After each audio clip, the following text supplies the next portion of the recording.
What is up, New Beginnings Church? Happy Wednesday morning to you, and welcome to this devotional series called Lessons from Peter. We're in the book of 1 Peter. Chapter 1, we kind of wrapped on just recently, and we're now in chapter 2. And so pause, read ahead.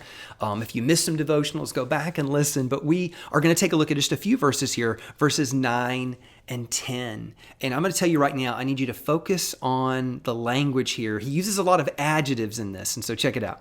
He goes, but you are a chosen people, a royal priesthood, a holy nation, God's special possession, that you may declare the praises of him who called you out of darkness and into his wonderful light. Once you were not a people, but now you are the people of God. And once you had not received mercy, but now you have received mercy.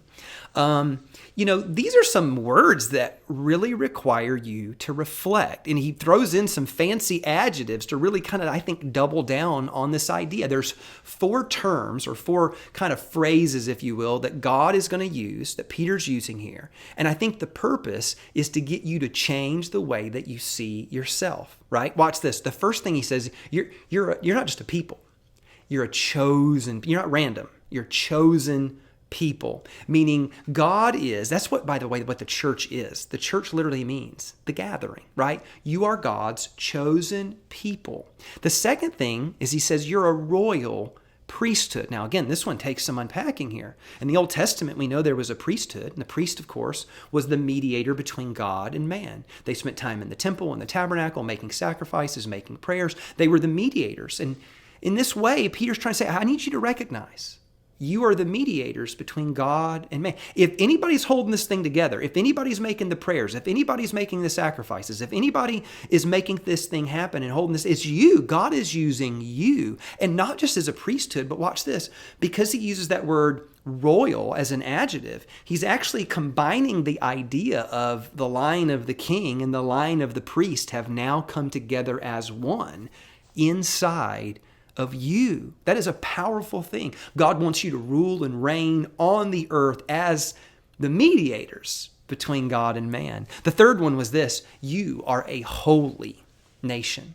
Now, again, if you go back and read, for example, read the writings of Isaiah, he told the Jewish people that Israel was meant to be a light to the Gentiles. Well, when that didn't happen, Jesus is like, hey, we're going to go in a new direction now. I'm doing this whole new thing called the church, and now you are the holy nation. Not that we need borders and a flag and a prayer. No. We are a nation of believers. And again, you got to think about this. Christianity has been around for 2,000 years. That is longer than any of these nations that currently exist. Like that, those nations haven't been around.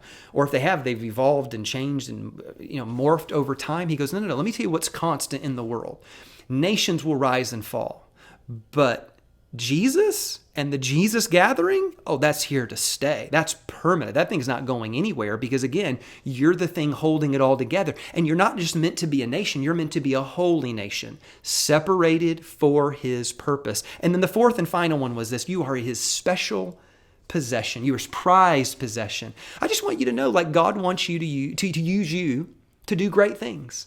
That God's going to change the world, and he wants to do it through you. You are meant to be that holy nation, that royal priesthood, that special people. Watch, I'll prove it to you. After he lists all these wonderful things, he goes, so that you may declare the praises of him who called you out of darkness and into his wonderful light. You know what you're meant to do? As a royal priesthood, a holy nation, a chosen people, a special prized possession, you know what you're meant to do? You're meant to declare the world what God is really like. You're meant to declare to the world what the gospel really is. You are meant to be a light to the whole world, like a city set on a hill that cannot be hidden. And so I just want to encourage you today, see yourself differently. Recognize that God has a plan and a purpose and a calling for you. And I know you wake up and sometimes you do the daily commute and you do the 9 to 5 and you think this is my job. And I want you to know that you have a calling that even supersedes your job. You may wake up and say, hey man, I take care of the home, I take care of the kids, I do these things. I know, that's so important. But even beyond that, you have a calling, right? And so I want you to know that you are God's special prized possession, his royal priesthood, meant to declare the praises of God, meant to declare this thing called the gospel. Church, I love you so much. May you go knowing that God is with you to do great things in you and through you. Church, I love you so much. God bless you, and I will see you tomorrow.